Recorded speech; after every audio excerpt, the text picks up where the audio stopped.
Kaniya na ang mga dagkong balita karong adlaw sa One Mindanao.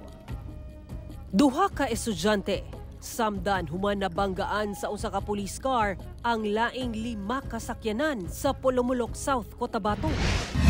Comelec 11, dili lungan ang pagbakla sa illegal campaign material sa Davao Region. Eleksyon 2025 siguruhong mahimong patas.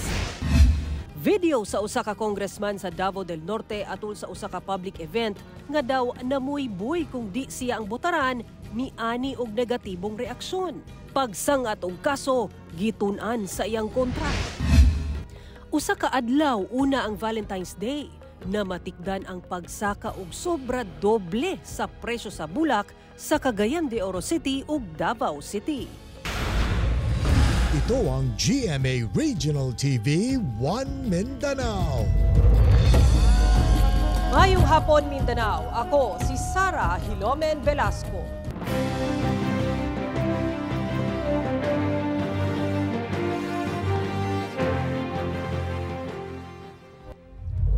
Duha ka adlaw sugad nagsugod ang campaign period alang sa mga kandidato sa national position, dili matud pa lungan sa Comelec ang pagbaklas nila sa mga campaign poster nga gipangbutang sa dili designated common poster area. Ang detalye sa live report ni Jandy Esteban. Jandy. Sara, ang mga mabaklas ng mga illegal campaign na posters himuon matud pang ebidensya sa Comelec 11 batok sa mga pasaway nga kandidato. Niadtong February 11, nagsugod ang kampanya alang sa national positions sa 2025 national and local elections. Usa sa mga pahimangno sa Comelec ngadto sa mga kandidato, sa common poster area lang mamutang og campaign materials. Sa pagtuyok sa GMA Regional TV 1 Mindanao sa kadalanan sa Davao City, doon na paghihapoy mga poster sa mga senador nga gibutang sa mga dili designated common poster area. Ang uban, di pang sabit pa sa poste, sama dinhi sa maa. Hinuon, sumala sa Comelec 11 nga magparayon ang ilahang pagpamaklas sa mga illegal campaign posters. Ang mga mabaklas himuon matud pa nilang ebidensya batok sa pasaway nga kandidato. Hinuon, gitugot na ang billboards sa mga kandidato. So basin magtingala mo nga dagko kayo ang mga naong din ha. Gialaw na siya. Billboards, LED, as to size wala na gani giingon basta billboard siya. Yun gialaw ang billboard karon provided that for national possessions 2 months lang, 60 days. Provided also nga ang distance niya it should not be kanang less than 1 kilometer for national possessions and 500 meters for local. Samtang subli sad gipasalig sa Comelec 11 ang integridad sa automated elections karong Mayo. Kinihuman nga dunay nasakpan sa Marikina City nga nagpailang IT specialist nga konektado matud pa sa Comelec. Kinsa nagpasalig nga mudaog sa eleksyon ang kandidato bugti sa 90 million pesos nga bayad. Kasi yung ibang mga tao ba, they're claiming that they are connected with Comelec and then alam naman natin na scam yan. So, yun kami, basta we're just doing our work, we're just doing our best na maging honest, credible, peaceful ang ating elections. Sumala sa Comelec, imposible matud pa matamper ang mga automated counting machine o ACM. During elections, yung machine natin ha, yung machine before transmission and during the conduct of the elections, stand-alone siya. Hindi siya connected to the internet. Makonect lang siya during transmission of which a very short period of time lang yan siya. I do not know how would they do it. And I believe that it's a scam.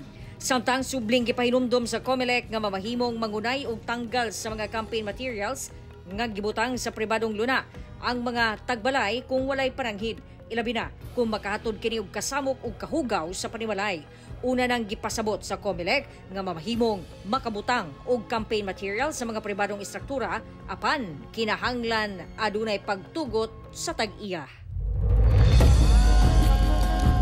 Sara nagpahimangno usab no ang Comelec alang ngadto sa mga kandidato nga dunay mga political party nga kinahanglan 3 pesos per voter ang ilahang magasto sukad February 11 hangtod sa matapos ang eleksyon. Samtang ngadto sa mga independent walay political party 5 pesos per registered voter. Sara. Okay, daghang salamat Jandy Esteban. Atong sayron ang dugang pang mga balita sa Mindanao. Makauban nato si Efren Mamak live sa General Santos City. Efren. Salamat, Sara. Usa ka fetus ang nakalutan sa usa ka bakanteng luna sa Pulumulok South, Cotabato. Ani ang report.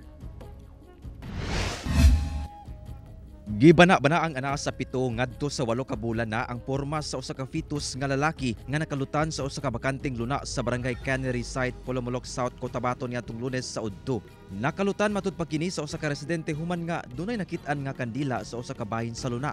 Gumikan sa kahadlok, nagtawag matud pa kini og laing kauban ug nakadesisyon nga kaluton ang maong bahin sa luna kay basin dunay gilubong ug nadiskubre ang maong fetus. Duda kuno sa maong residente nga ang naglubong niini mao ang katong duha ka tawo nga nakit-an sa maong mga residente niadtong Domingo sa hapon. Sunday afternoon may nakita sila nga babae og lalaki nga nakamotor. Mao to ilang hinala nga gisorbida ang area ba. Mga kapuso, mao kini ang area kung asa gani gilubong ang maong fetus ug makita nato nga dunay bowl kung asa gibutang kuno ang fetus o kini gilubong dinhi sa maong bangag ug duna say mga tissue ug mga diaper nga dunay mga dugo nga posibleng gigamit sa pagkuha sa maong bata. Atong adlaw, nagdesisyon na lang ang mga otoridad nga hatagan na lang kini og maayong pagpahiluna. Gilubong kini sa public cemetery sa barangay Matinaw sa maong lungsod. Samtang padayon ang investigasyon niini. Kini na matud pa ang ikaduhang higayon nga dunay gilubong o gilabay nga fetus o bagong himugso nga bata sa maong barangay. Ang usa niadtong milabayng bulan sa Enero sa Purok de Maclid sa maong barangay.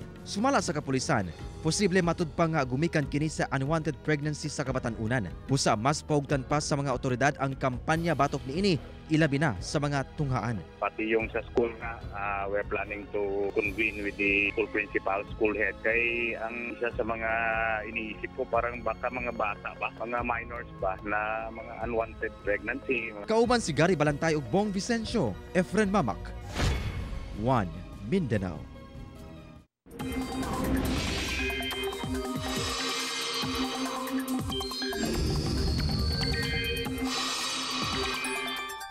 Ulanon gihapon ang dakong bahin sa Mindanao epekto sa Intertropical Convergence Zone o ITCZ. Sumala sa pag-asa, magdala og mga pagulan sa Mindanao ang ITCZ, samtang shear line ang magpaulan sa extreme northern Luzon ug easterly sa uban pang bahin sa Luzon ug Visayas. Base sa datos sa Metro Weather, apektado ang dakong bahin sa Mindanao sa mga pag-ulan. Posibleng kusog ang pag-ulan sa northern Mindanao. Busag giabisuhan ang katawan nga magpabiling alerto sa pagbaha o landslide. Karong bispera sa Valentine's Day pa lang, sama sa atong pagmahal sa atong mahal sa kinabuhi ang kamahal na sab sa presyo sa bulak. Tagpila na kaha ang sagad ginaregalo nga mga bulak karong Valentine's Day. Atong sayro sa report ni James Paulo Yap. Pinaspasay na ang mga flower vendors sa St. Augustine Cathedral Vendors Association sa Cagayan de Oro City sa ilang klase-klaseng flower bouquet arrangement. Apan, sobra doble gyud kuno ang mga presyo sa bulak karon. Ang rose nga 20 to 50 pesos ang isa kaniadto, karon 100 pesos na, depende sa klase ug kataas. Ang Malaysian Moms nga tag 20 pesos lang sa milabayng semana, 50 pesos na karon. Ang sunflower ug daisy tag 100 pesos ang buok kumpara sa daang presyo niini nga 50 pesos lang. Ang pagsaka sa presyo tungod kuno sa mahal nga kumprada sa ilang supplier. Atong mga 10 presyo na mi komo pod pag-abot kay layo man naman ko ang Davao maman. Apan taliwala sa pagsaka sa presyo sa bulak, wala gihapon kini nakapugong kay Salzburg aron palitan ang iyang hinigugma. Para gifts akong girlfriend for Valentine's. Among mansari magadi sa 10, so ako lang gikuan karon nga $1 siya. Doon na say mapalit nga ready-made bouquet nga nagkantidad og 800 pesos hantod na 2,500 pesos. Hinuon pwedeng magpa-customize ang mga ipit sa budget. Budget sila 500 kay mura ilang kwarta ma-afford. Himuan pag ginamo. 350 gusto nila naagyapon. Ugmang adlaw, lauman pa kuno ang pagsaka sa presyo sa bulak tungod sa taas nga demand niini sa Davao City. Gikan sa 20 pesos lang niadtong milabayng duha ka semana, 100 pesos na ang usa ka stem sa rose dinhi sa Bangkirohan Public Market sa Davao City. Gani kining tulo ka stem nga rose, 350 pesos na. Ang tunga sa dosena, 700 pesos na. Ang usa ka dosena 1,500 pesos ug ang duha ka dosena nga roses 2,500 pesos na. Sobra triple matud pa ang gisaka niini karong besperas sa Valentine's Day. Mahal jud siya, times 3 ang price sa ordinary day na normal day. Same price lang gyapon ron og sa ugma. Pero ang mamalitay, namalit daw gihapon. Para sa mo ang friends po, kay wala man may ka-date karong Valentine, so kami na lang na mag-amigo ang magpalit po para sa mong sarili. Kasi kung ugma pa, busy naman good. Sa mga masayangan sa kwarta, kay malaos ra po daw ang bulak, dunay preserved roses nga ginabaligya kining usa ka flower shop. Garantisado, lapas tulo ka tuig daw nga magpabiling buhi ang bulak basta gikonsidera ang mga himuon aron dili kini malawos. Says na naay gina-apply sila na chemical na ma-preserve siya for 5 years daw ang pinakadugay. Bawal siya og exposure sa tubig, sunlight ug kanang hangin. Morning ang dome ani ni sir closed jud siya, dili siya ma-open. Hinuon ang presyo niini anaa sa 2,500 to 3,500 ang usa hantod tulo ka buok. Kauban si Makoy Sempron, James Paulo Yap, 1 Mindanao.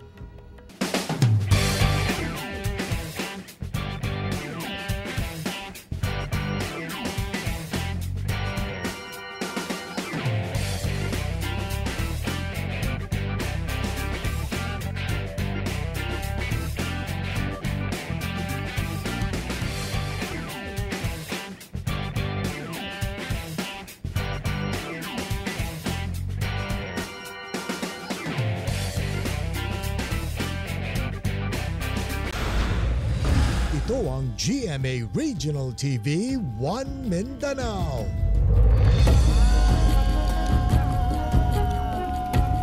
Duha ka individual samdan human nabanggaan sa usa ka police mobile ang laing 5 pakasakyanan sa Pulumulok South, Cotabato.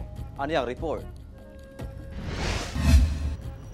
Ilabihan kaguba kining unahang bahin sa police mobile sa Sultan Kudarat Police Provincial Office nga ana sa daplin sa kalsada sa barangay Glamang, Pulumulok South, Cotabato. Nadisgrasya matud pa kinig pasado alas 7 sa buntag adlawng Huwebes. Sumala sa kapulisan, gilatas sa police mobile ug e-jeep ang managlahing direksyon diyang nag-U-turn ang e-jeep sa atubangan sa police mobile sa crossing sa lugar ug didto na nabanggaan sa police mobile ang likod nga bahin sa e-jeep. Dayon, nabanggaan sab sa police mobile ang nagsunod sa e-jeep nga usa ka kotse ug mituyok pa matud pa ang police mobile ug napadulong sa kirid sa kalsada sa Picas Lane kung asa nakaparada ang tulo ka motorsiklo nga nabanggaan pud niini. Atol sa hitabo, samdan ang 20 anyos nga lalaking driver sa kotse nga usa ka estudyante, samtang samdan sab ang usa ka babaeng pasahero sa e-jeepney nga estudyante sab. Kinsa ana-ana sa mayong kahimtang human gipatambalan. Saysay sa driver sa e-jeep, kusog kuno ang padagan sa police mobile. Kusog-kusog yung dagan sa sir, sa patrol yun sir. Ni minor na kay ko dai sir na muliko na ko ba ni dili man pudi mo kusog mo liko dayon ang police kusog jud ang dagan niya na jud mga gatos jud ang dagan niya. As to the speed, we could say na pwede pong mabilis ring national highway at straight yung daan. Sumala sa PNP, luwas sinuon ang upat kasakay sa police mobile nga ginakuha pa ang identification. Ginasulayan pa sa GMA Original TV 1 Mindanao nga makuha ang kabahin sa Sultan Kudarat PPO. Padayon ang investigasyon sa insidente. Ang ating traffic is awaiting kung meron mga settlement na mangyayari sa parties na involved. Kauban si Gary Balantay ug Bong Vicencio, Efren Mamak, 1 Mindanao.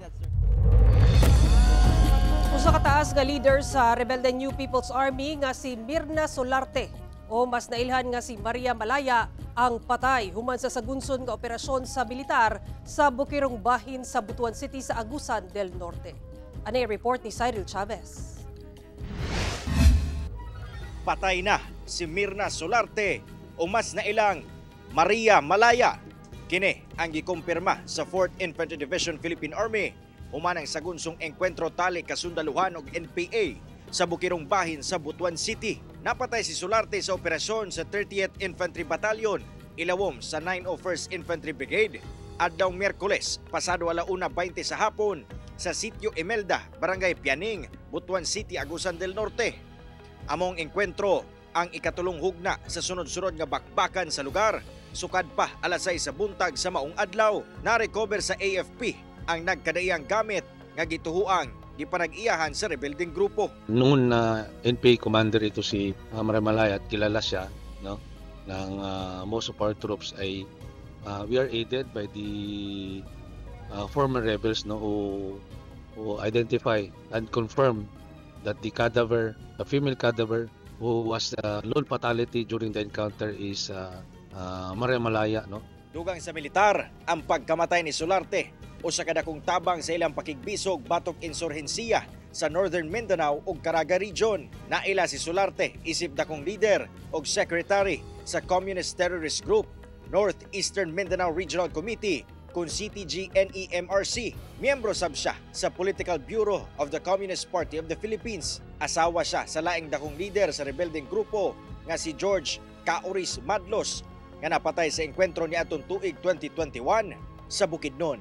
We ensure that the cadaver will be given proper burial and decent funeral. So we extricate the cadaver and transported it to one of the funeral homes in Butuan City. Sigon sa AFP, magpadayon pa ang ilang pagbukod sa lain pang mga kauban ni Solarte nga nakasibat human ang sagunson nga enkwentro. Nanawagan sab sila sa uban pang miyembro nga mutahan na sa sabakan sa gobyerno. Cyril Chavez, One Mindanao.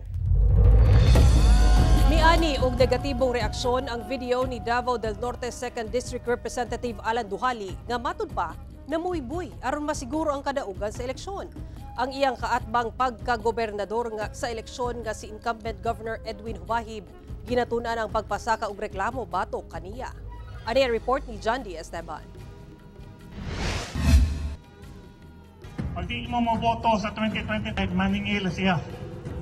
Maulawan ko kang speaker kay Mamiela Eserponyong nagibutangan pag sente sa tingog diri pag abot sa eleksyon mapildi ihapunta 180,000 plus ang populasyon sa Santo Tomas. 500 lang mo karon inisal nga mga leaders ang atong gitagaan. Naunahon nato ang mga leader Imao ni atong saligang nag-abot sa eleksyon. Mao kini ang video nga mikatag online ni Davao del Norte 2nd District Representative Alan Duhali. Nga matud pa, namuyboy ato sa iyahang speech sa pagpanghatag og ayuda sa Santo Tomas, Davao del Norte. Si Duhali mudagan pagkagobernador sa nasangpit nga probinsya sa May 2025 elections. Saro po kita makonsensya tanan muagi ang punyong gaponada. Nianhigi sa diri sa Santo Tomas para ipaabot sa inyo ha, pag di mo maboto sa 2025, maningil siya. Dali kay ta makalimot. Nihatag tag 5 billion, matag tuig, 15 billion sa kong first term, gikambyo ko ninyo't manok. Ang maong video miyani og negatibong reaksyon sa netizen. Matud nila, iya sa katawhan, gikan sa buwis ang kwarta, nga numatud pang singlon kung dili mubutar pabor sa maong kandidato. Giklaro sa congressman ang iyang pahayag. Di ba ang ngayon ta magpasalamat sa mga politiko, sa mga grupo na nibalik human sila gipadaog sa katawhan. Nibalik para mo serbisyo, nibalik para mo tabang sa katawhan. Manaingon ko, nga to tapili, makonsensya ta sa mga lider nga nagtrabaho tarong tapos atong biyaan mag-abot sa eleksyon. Ang mensahe dili pamuiboy. Sa bahin sa iyang kaatbang nga si incumbent Governor Edwin Hubahib, dili matud pa maayo ang gihimo sa congressman. Para sa kuha, pangit kayo ang iyang gihimo nga ang kwarta sa ayuda gamit na yun nila, klaro na kayo gigamit nila sa pamulitika, sabay pa sa pagpanghadlok sa katawhan para nga sila giyayod ang iboto para modaog. Wala na'y kagawasan ang katawan sa gihimo ni Congressman Alan Duhali. Ginatunan matud pa ni Governor Hubahib ang ipasakang reklamo batok sa kaatbang sa eleksyon. Grabe, naglabag na gid og maayo sa ARR sa DSWD kabahin sa pagpang-distribute sa ayuda. Kini ato po ding tanawon kung ma-appeal ni sa kumilik sa vote buying system. Akong tanawan ni dako na kayong pagka-disparate move. Wala na siya salig sa iyong kaugalingon bisag ang kwarta sa ayuda ilan ang gigamit para panghadlok sa katawan. Ginakuhaan pa sa GMA Regional TV 1 Mindanao kabahin si Congressman Duhali kanabot sa nahimong pahayag ni Governor Hubahib. John D. Esteban, 1 Mindanao.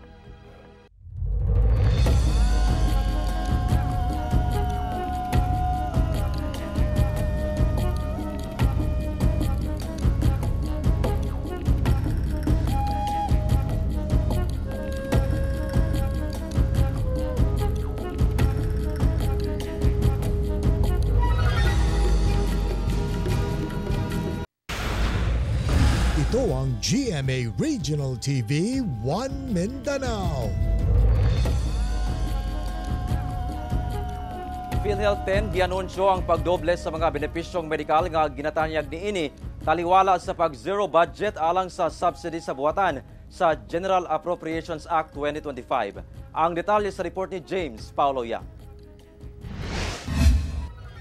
Sa ika-30 nga tuig nga anibersaryo sa PhilHealth, ilang gibutyag nga kabahin sa ilang programa karon ang pagdoble sa mga case rate o medical benefits sa mga PhilHealth members. Sumala ni PhilHealth 10 Regional Vice President Delio Aceron nga 50% ang gisaka sa case rate coverage sa pneumonia moderate risk gikan sa daan nga coverage rate niini nga 15,000 pesos ngadto sa 29,250, cesarean section nga 19,000 pesos ngadto sa 37,050 ug ang cholecystectomy nga gikan 31,000 ngadto sa 60,450.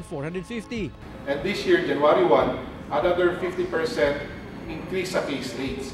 But in pneumonia po, na-increase po ito, yung ating 50% increase sa case rate is January 1, 2025. Yung outpatient emergency care package, January 12, 2025. Yung sa ischemic heart disease, December 21, 2024. Ang pagdoble sa ilang health insurance benefits sukwahi sa mikatag nga istorya nga wala na pondo ang PhilHealth alang sa pagbayad sa mga medical benefits sa mga miyembro niini. Hinuon giangkon sa opisyal nga adunay gamay nga epekto ang zero budget subsidy sa General Appropriations Act of 2025 apan dili kuno makatandog sa ilang operasyon alang sa medical benefits.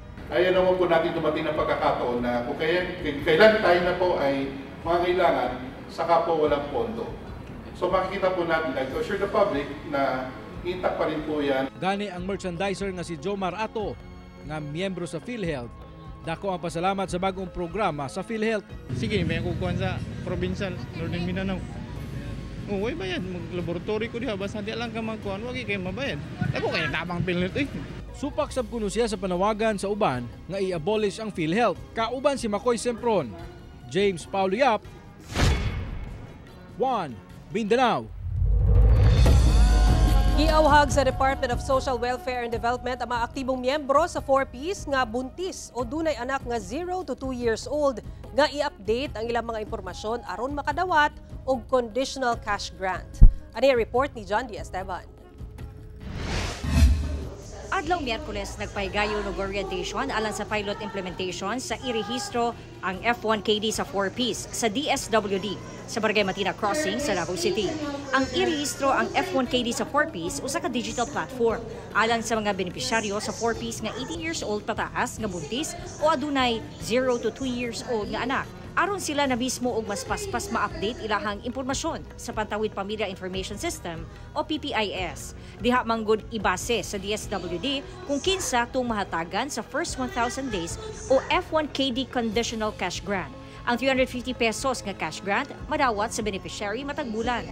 We are trying to build this culture of health-seeking behavior, no? Makita nila importansya sa pag-avail sa mga nutritional and health services nga importante kini sa foundational development sila mga anak. Ang inahang si Erlinda Mauring, uban ang iyang 5 kabulang anak, bitambong gyud sa orientation aron masayod kung paunsa ma-update ang iyang impormasyon sa PPIS kay dako daw ang matabang sa maong cash grant, labi pa nga dili pa igo ang sweldo sa iyang bana nga usa ka laborer aron mabuhi ang iyang 6 ka anak.